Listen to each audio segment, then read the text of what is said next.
Hello everyone, welcome to my channel DRMTD। दोस्तों आज हमारे example number 13।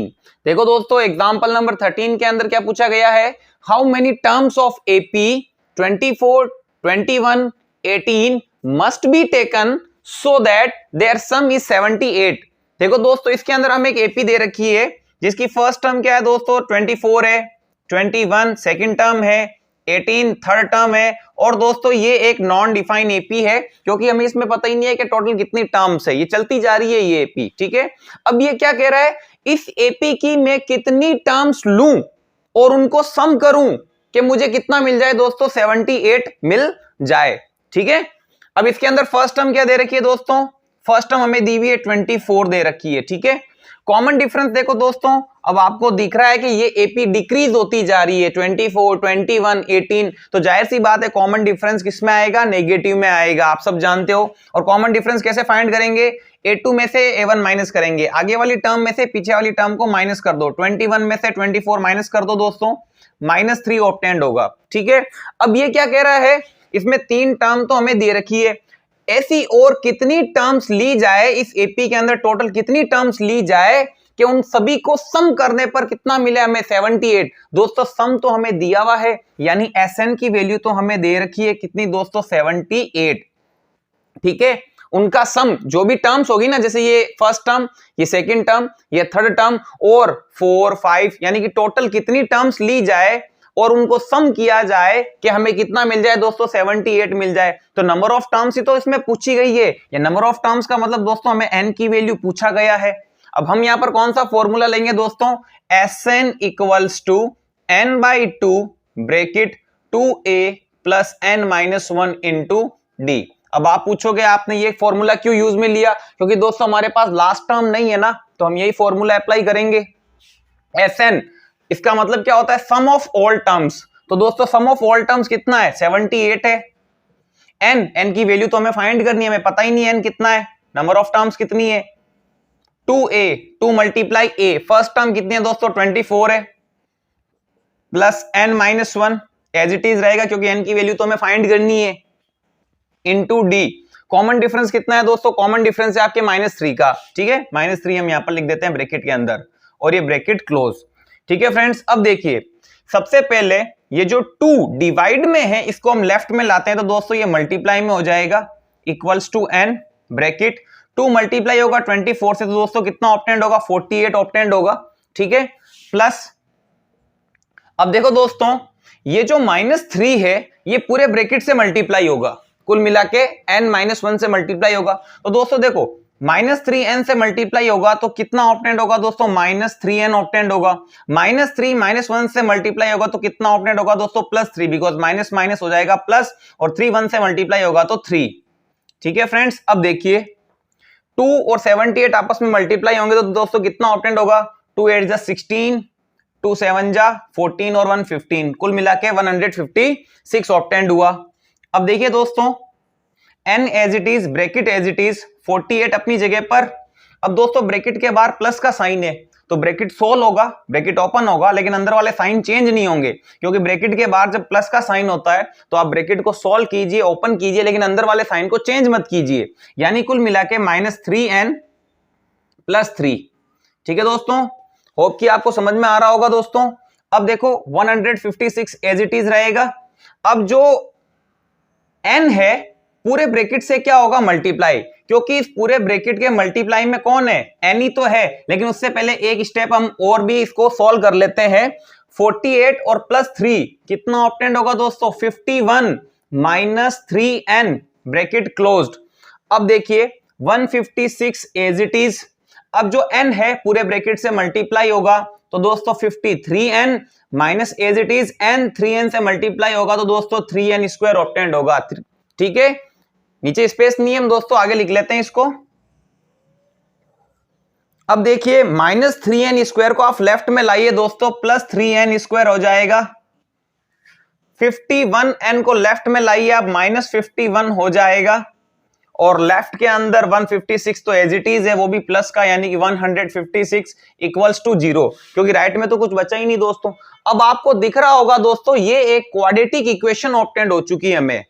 3n square minus 51n plus 156, कुल मिला के ये क्या ऑब्टेंड हुई, क्वाड्रेटिक इक्वेशन ऑब्टेंड हुई। और क्वाड्रेटिक इक्वेशन को हम कैसे सॉल्व करते हैं आप सब जानते हो, लेकिन उससे पहले ये क्वाड्रेटिक इक्वेशन अभी और स्मॉल भी हो सकती है, छोटी हो सकती है। कैसे, देखो दोस्तों, n स्क्वायर का कोएफिशिएंट 3 है, n का कोएफिशिएंट 51 है और कांस्टेंट टर्म 156 है। ये सारे के सारे नंबर 3 से डिवाइड है, तो हम पूरी इक्वेशन को 3 से डिवाइड कर देते हैं। 3n स्क्वायर 3 से डिवाइड होगी तो दोस्तों only 4n square minus 51n 3 से डिवाइड होगी। तो देखो दोस्तों, जब 51 3 से डिवाइड होगा तो आप सब जानते हो कितना आएगा, 3 1 जा 3, यहां 5 है दोस्तों, 3 बच गया, 3 7 जा 21, यानी दोस्तों 17 टाइम ये कैंसिल हो जाता है n as it is, plus 156। दोस्तों 156 को भी हम 3 से डिवाइड करेंगे तो कितना आएगा, 3 5 जा 15, 3 2 जा 6, कुल मिला के कितना ऑब्टेंड होगा दोस्तों, 52 इक्वल्स टू 0। ठीक है, यानी हमने क्वाड्रेटिक इक्वेशन को क्या कर लिया, थोड़ा सा छोटा कर लिया। अब इसको कैसे सोल्व करेंगे, क्वाड्रेटिक इक्वेशन को सोल्व करने का एक ही तरीका है, सिंपल तरीका हम सब जानते हैं दोस्तों, first into last. First term को लास्ट टर्म से आप मल्टीप्लाई कीजिए, विथ साइन मल्टीप्लाई कीजिए दोस्तों, यानी प्लस n स्क्वायर और प्लस 52 आपस में मल्टीप्लाई होंगे तो दोस्तों प्लस 52n स्क्वायर आपको ऑब्टेंड होगा। कितना ऑब्टेंड होगा, plus 52n square minus 17n। ये जो मिडिल टर्म है दोस्तों, मिडिल टर्म को आप इस तरीके से स्प्लिट कीजिए कि आपको मल्टीप्लाई करने पर 52n स्क्वायर ऑब्टेंड हो, लेकिन दोस्तों ऐड या सब्ट्रैक्ट करने पर आपको माइनस 70n ऑब्टेंड होना चाहिए। ठीक है दोस्तों, तो देखो दोस्तों, माइनस 17n की स्प्लिटिंग करनी है हमें, मल्टीप्लाई करने पर 52n स्क्वायर आना चाहिए और ऐड या सब्ट्रैक्ट करने पर कितना आना चाहिए दोस्तों, 17n आना चाहिए। ठीक है, तो हम यहां पर स्प्लिटिंग लेते हैं दोस्तों, माइनस 13n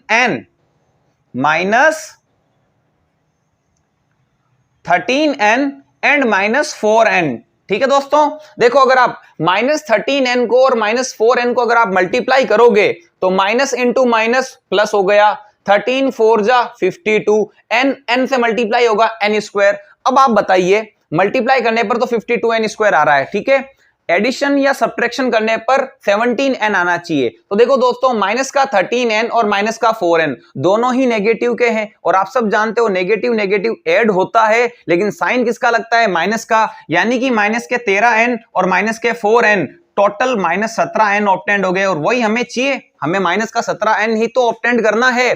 तो इस तरीके से हमारी स्प्लिटिंग तो करेक्ट है, n square as it is, minus 17n की स्प्लिटिंग मैंने क्या की है दोस्तों, minus 13n and minus 4n plus 52 equals to 0। अब दोस्तों हमारा काम क्या है, दो दो की पेयरिंग कर लेना है हमें, n स्क्वायर और माइनस 13n। देखो दोस्तों, n स्क्वायर का तो कोई कोएफिशिएंट है ही नहीं, यानी नंबर में से तो कुछ कॉमन मिलेगा नहीं, n स्क्वायर और n में से हम कॉमन ले लेते हैं दोस्तों n को, n स्क्वायर को कैंसिल करेगा तो n बचेगा, minus should be as it is, n से n कैंसिल हो जाएगा, 13 बचेगा। ठीक है दोस्तों, अब देखो माइनस 4n और प्लस 52n, अब इनमें कॉमन क्या है दोस्तों, तो देखो दोस्तों यहां पर n का कोएफिशिएंट है 4 और 52, यानी ये दोनों ही नंबर 4 के मल्टीपल है, दोनों 4 से डिवाइड होते हैं। तो दोस्तों यहां पर मैं कॉमन ले लेता हूं माइनस 4, क्या कॉमन ले लेता हूं दोस्तों, माइनस 4। अब आप कहोगे सर माइनस 4 क्यों कॉमन ले रहे हो, इसका आंसर मैं थोड़ी देर बाद में आपको करता हूं। माइनस से माइनस कैंसिल हो गया, 4 से 4 कैंसिल हो गया, n बच गया, माइनस प्लस क्या हो गया दोस्तों, माइनस हो गया, और 4 की टेबल में 52, कुल मिला के अगर आप 52 को 4 से डिवाइड करोगे तो 13 ऑब्टेंड होगा। ठीक है, इक्वल्स टू 0। अब दोस्तों मैंने इसी वजह से आपके माइनस कॉमन लिया है ताकि मुझे n माइनस 13 मिले, क्योंकि आप सब जानते हो ब्रैकेट तो इक्वल होने चाहिए ना।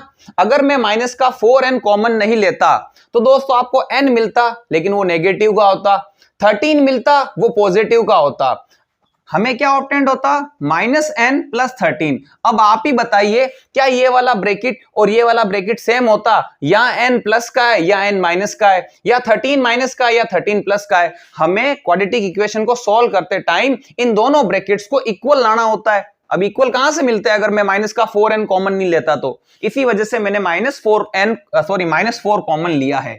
ठीक है दोस्तों, अब देखिए ब्रैकेट कॉमन मिल गए, एक बार लिख दीजिए n-13। अब दोस्तों दूसरा फैक्टर क्या होगा, ये फर्स्ट फैक्टर हो गया, इन दोनों को एक बार लिख दीजिए n-4 इक्वल्स टू 0। ठीक है दोस्तों, कुल मिला के हमें दो फैक्टर मिले। अब इन दोनों फैक्टर्स को हम क्या करेंगे दोस्तों, n-13 को 0 के इक्वल रखेंगे, n-4 को भी दोस्तों 0 के इक्वल रखेंगे। अब दोस्तों -13 को राइट में कन्वर्ट कीजिए +13 और -4 को राइट में कन्वर्ट कीजिए +4। इसका मतलब क्या हुआ दोस्तों, बहुत अच्छी सी सिचुएशन मिली हमें, उसको हम समझते हैं। देखो दोस्तों, हमारा क्वेश्चन ये था कि इस एपी को 24, 21, 18 इससे और कितना आगे बढ़ाया जाए, इसकी कितनी टर्म्स ली जाए, उनको सम किया जाए कि उनका सम कितना मिले, 78 मिले। ठीक है, अच्छी बात है। देखो दोस्तों, अगर मैं इसके अकॉर्डिंग आंसर करता हूं तो n की वैल्यू 4, यानी दोस्तों इस एपी की अगर मैं 4 टर्म लेता हूं, आपको दिख रहा होगा 3-3 वैल्यू कम हो रही है। आगे वाली टर्म क्या होगी, आगे वाली टर्म होगी दोस्तों आपके 3 कम कर दीजिए आप यहां पर 15। कितनी होगी दोस्तों, 15 होगी। कुल मिला के मुझे 4 टर्म मिल गई। अगर मैं इन 4 टर्म्स को सम करता हूं दोस्तों, तो इन चारों टर्म्स का सम मुझे कितना मिलेगा, इन चारों टर्म्स का सम मिलेगा मुझे 78 मिलेगा। राइट बात है। लेकिन दोस्तों एक आंसर ये भी है कि इसकी 13 टर्म लीजिए तो भी आपको सम 78 मिलेगा। वो क्यों मिलेगा, बिकॉज दोस्तों देखो, ये जो एपी है ये डिक्रीजिंग एपी है।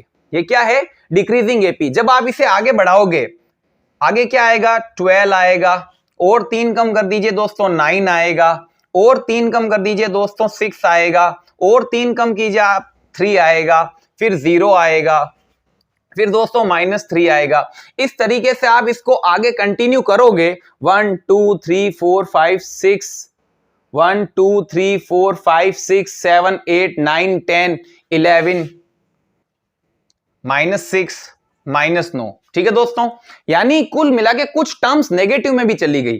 अब आप इन सभी को अगर आप सम करोगे तो कुछ पॉजिटिव और कुछ नेगेटिव की टर्म्स एलिमिनेट हो जाएगी और आपको फिर से सम कितना मिलेगा दोस्तों। ठीक है दोस्तों, देखो एक और टर्म हमारे यहां पर 12 ही हुई है। 1 2 3 4 5 6 7 8 9 10 11 12 13 टर्म लेनी है, यानी हमें यहां पर मिलता है -12। तो कुल मिला के आप देख रहे हो कि जब मैंने इसकी 13 टर्म्स लिखी, जब मैंने इसको 13 टर्म्स लिख दिया, तो अब इन सभी का सम करूंगा ना मैं, तो दोस्तों अगेन मुझे वापस इन सभी का सम 78 ही मिलेगा। क्यों मिलेगा, +12 और -12 एलिमिनेट हो जाएगी, +9 -9 कट हो जाएगा, +6 -6 कट हो जाएगा, +3 -3 कट हो जाएगा, 0 इसका कोई मतलब नहीं है। तो फिर से इन 13 टर्म्स को भी सम करने पर कितना मिलेगा दोस्तों, 78 ही मिलेगा। यानी दोस्तों आपको ये चीज याद रख लेनी है कि जब कोई एक एपी डिक्रीजिंग में हो, जब कोई एक एपी डिक्रीजिंग में हो और उसमें इस प्रकार का क्वेश्चन आए, ठीक है, कि कितने टर्म्स ली जाए और उनको सम किया जाए कि 78 मिल जाए, तो दोस्तों उसमें 2 आंसर हो सकते हैं और उन 2 आंसर का होने का रीजन आपके सामने है। होप कि आपको समझ में आया होगा। आप इसको नोट कीजिए, फिर हम नेक्स्ट एग्जांपल सॉल्व करते हैं।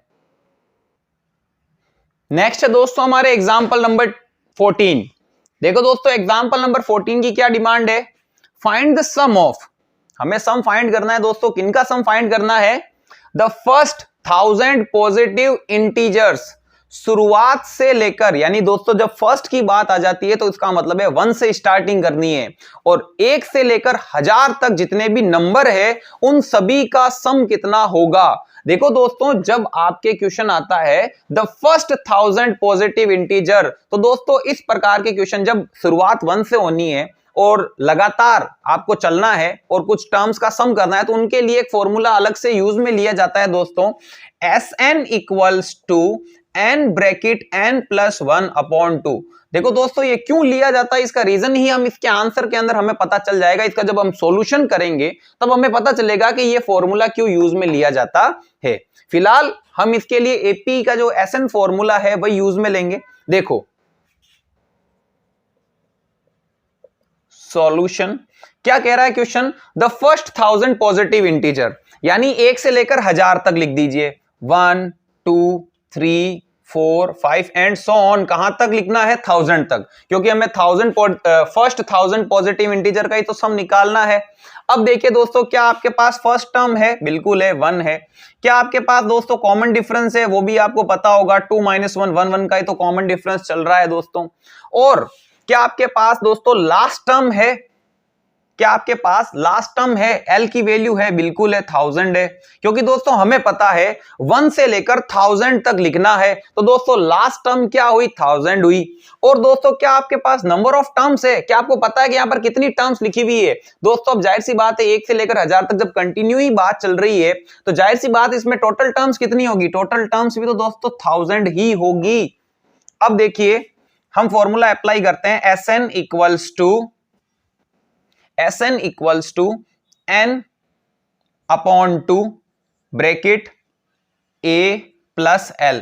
दोस्तों ये वाला फॉर्मूला क्यों अप्लाई कर रहे हैं? क्योंकि हमें पता है दोस्तों यहां पर कि हमें क्या 1000 पॉजिटिव लास्ट टर्म तो दे रखी है ना हमें, इस वजह से हम कौन सा फॉर्मूला अप्लाई कर रहे हैं? a प्लस l वाला। n कितना है दोस्तों? n की वैल्यू है, टोटल टर्म्स है 1000 अपॉन 2। फर्स्ट टर्म कितनी है दोस्तों? फर्स्ट टर्म है हमारे पास 1। L कितना है दोस्तों? L की वैल्यू है हमारे पास, लास्ट टर्म भी दोस्तों कितनी है? 1000 है।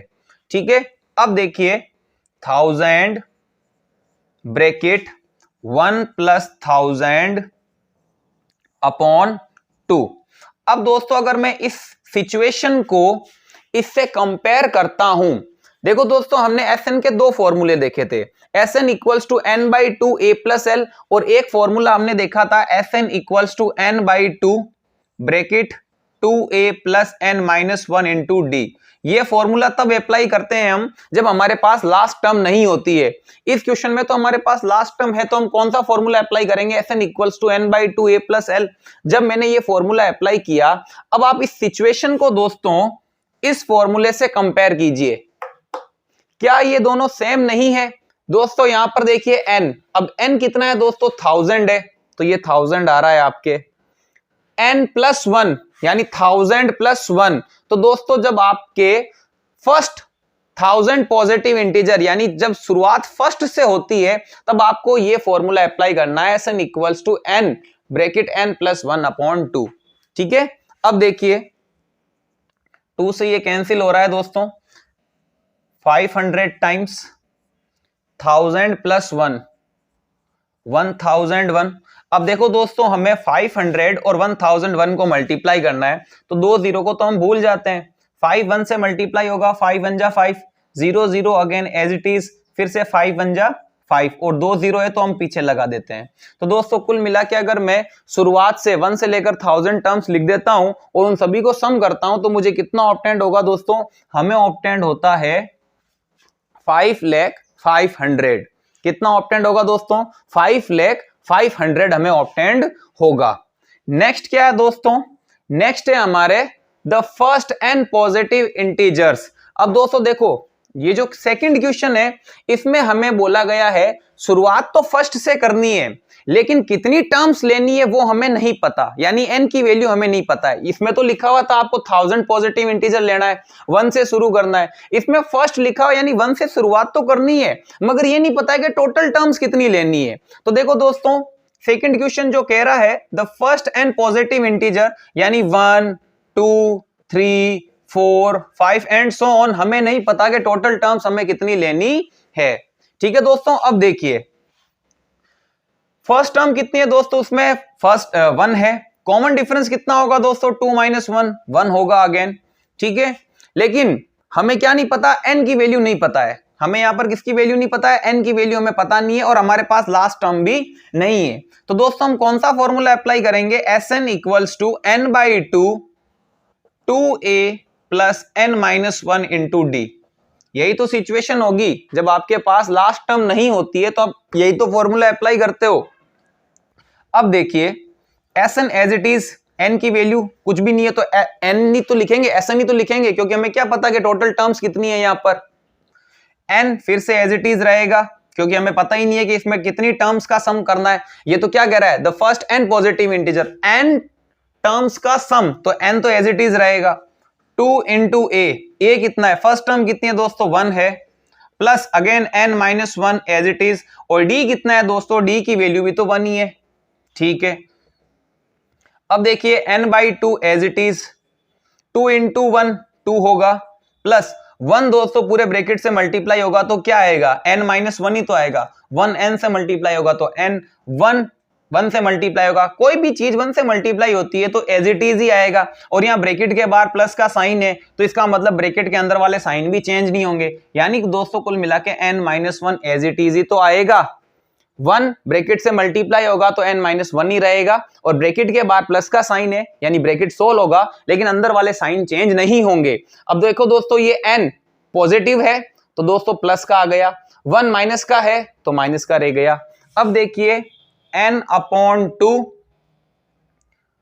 2 - 1 तो कितना आएगा दोस्तों, पहले मैं प्लस n लिख देता हूं, 2 - 1 दोस्तों कितना बचेगा, +1 बचेगा कि नहीं बचेगा, 2 में से 1 माइनस होगा तो 1 तो बचेगा ना, और वो भी प्लस का बचेगा। तो कुल मिला के अब इनको हम साथ में लिख देते हैं, पूरे के डिवाइड में n ब्रैकेट n+1 और पूरे डिनोमिनेटर में हम 2 लगा देते हैं।